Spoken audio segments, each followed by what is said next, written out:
Welcome back. You're still tuned in to News and Views with myself, Salailo Makwidi. The time is 8:51 Central African time. And we're going to be switching gears now to a rather interesting turn of events. So last week, there was a lot of diplomatic maneuvering, which I think we can all agree dramatically reshaped the narrative of the Gaza summit, or Gaza Peace Summit in Al-Sham al-Sheikh in Egypt. It was built as this high-stakes meeting to broker a ceasefire and manage relief in Gaza. But instead, it became a stage for power plays. And the one that's notably coming out is the fact that Turkish President Recep Erdoğan reportedly intervened to block Israeli Prime Minister Benjamin Netanyahu's attendance. Erdogan's stance was unambiguous. He would not share a photo frame with Benjamin Netanyahu, and this according to his party spokesperson. The Turkish pushback reportedly forced Benjamin Netanyahu to decline a visit or attendance to Al-Sheikh in Egypt. And yeah, despite early accepting the invitation from Egypt and the US, other regional players, including Iraq's prime minister, also threatened to pull out if Netanyahu attended. And yeah, it was interesting to see, interesting to watch that kind of unity that's pushing back at Benjamin Netanyahu. So yeah, we'll be looking at that because I think it raises serious questions about regional power dynamics, diplomatic influences, and just generally the role of symbolism when it comes to conflict mediation.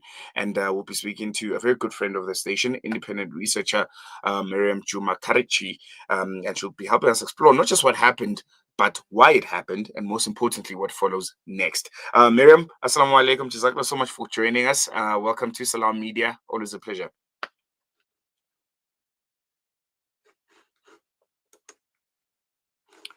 Assalamu alaikum, Mariam. Can you hear me? Walaikum salam. I can hear you. Can you hear me? Yes, I can hear you loud and clear. I want us to jump right into it. I think for our listeners, just give us a bit of background on what exactly happened here between the Turkish Prime Minister Erdogan and ultimately him being the deciding factor on whether or not Benjamin Netanyahu makes his way to Egypt for the Gaza Peace Summit.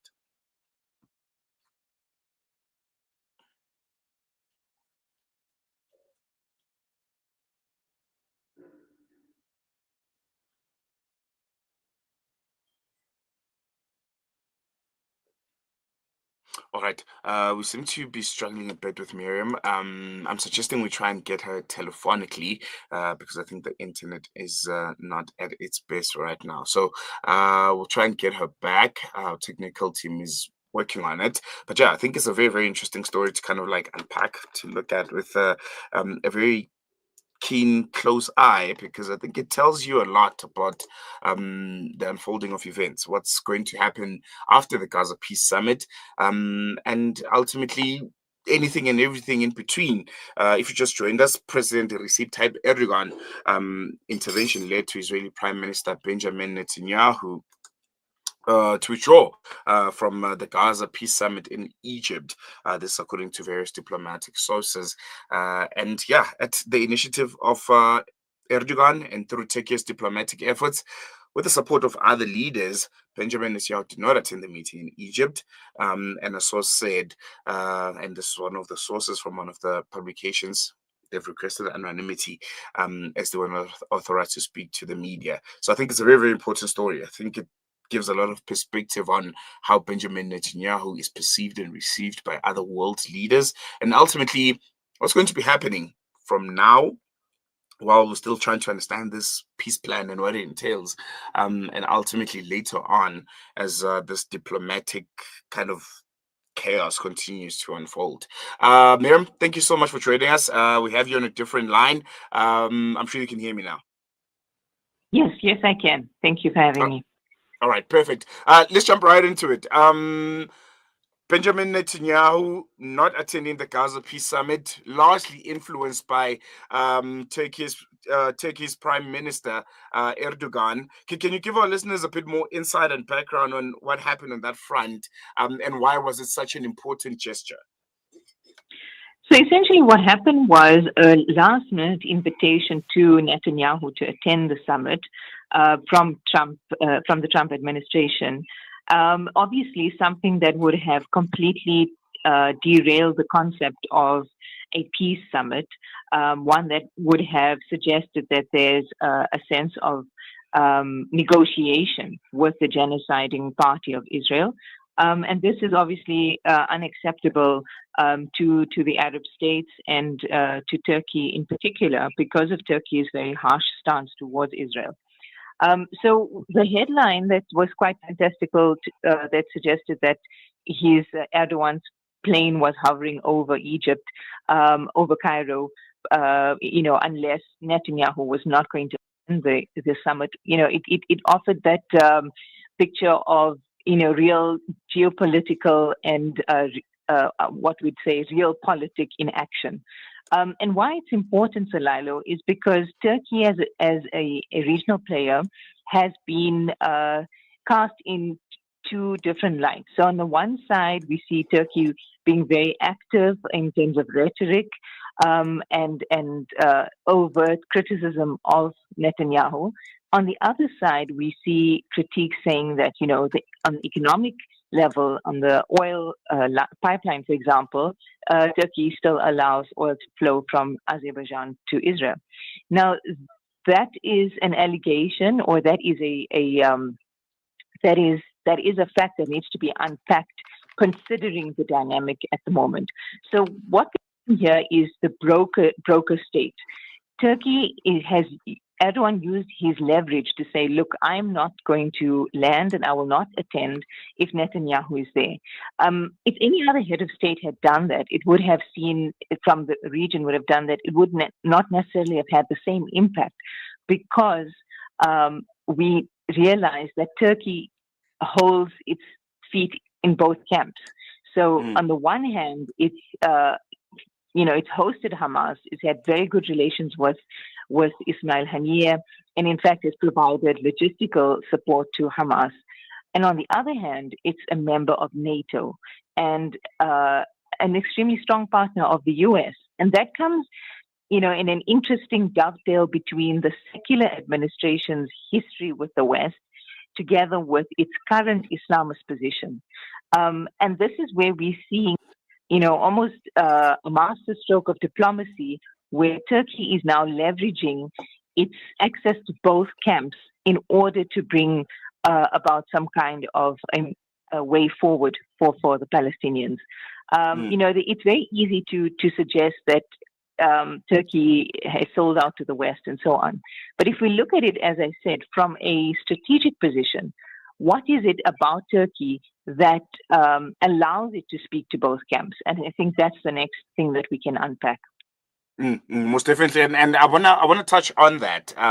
The strategic positioning of Turkey, as you alluded to a bit earlier.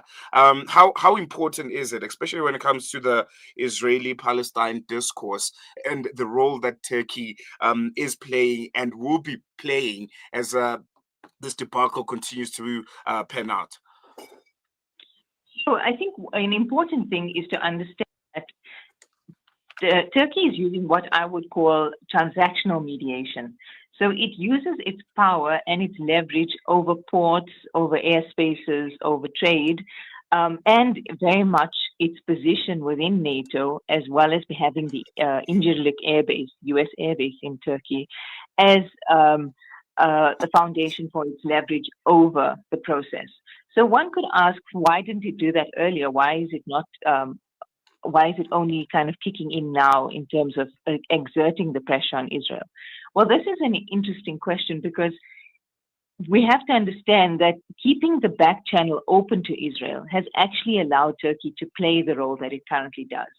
So had it gone full throttle in terms of rhetoric plus blocking off back channels of mediation or speaking to both the US and the Israeli administration, it would have actually closed off its actual leverage. Also invite, very importantly, it would also invite legal action from states that currently have multinational agreements regarding the pipeline. So the Baku-Tbilisi-Ceyhan pipeline from Azerbaijan to the port of Ceyhan is actually not under Turkish sovereign control. It's very interesting, this whole concept of what a state can actually have control over and what it can't.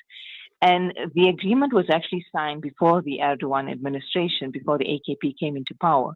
But essentially, it offers Turkey benefits of having, being paid almost rental for the pipeline, but Hmm.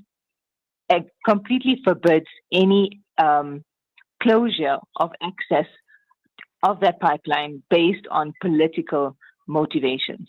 And should it do so, it would invite, massive legal issues, which would have material consequences, not just on the Turkish government, but it would have an impact on those who use that pipeline as well.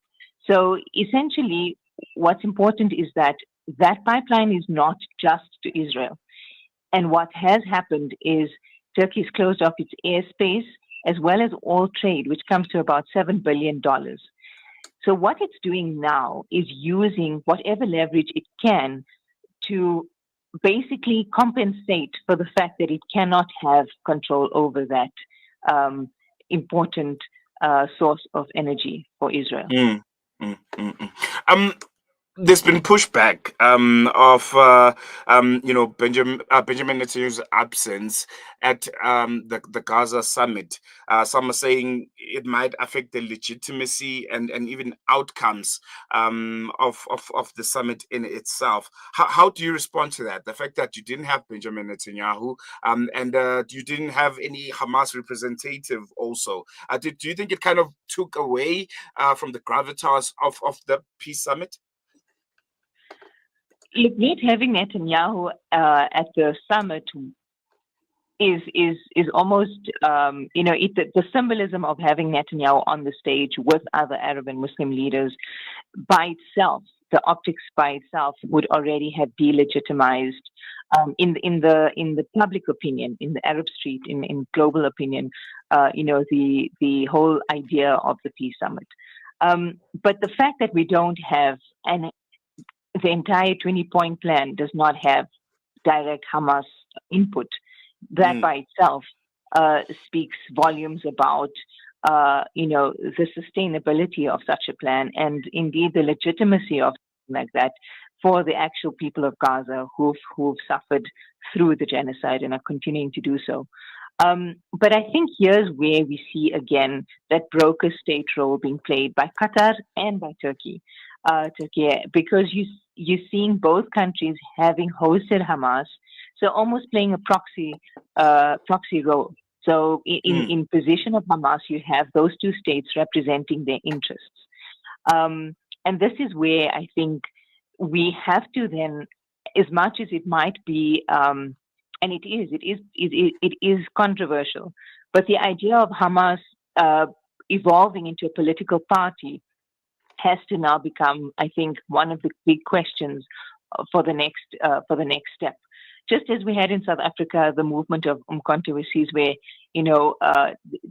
kind of the retraction of military power, political power, that has to be something to consider at this point. Specifically because we know that should the material struggle or the armed struggle continue without a political solution, the chances of maintaining a ceasefire of any kind becomes very, very low. No, most definitely. We're going to even that note, Mariam. Thank you so much for chatting to us. Always a pleasure having you on here. Thank you so much.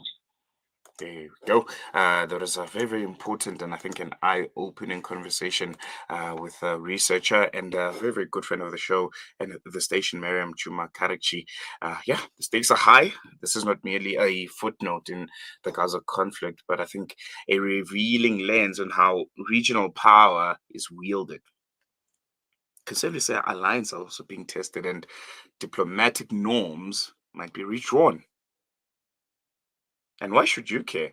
Well, you should care because the shape of the next ceasefire, aid delivery into Gaza, and just post-war governance in Palestine, in Gaza, may depend not just on what's happening on the front lines, but on who gets a seat and who is kept out of the table.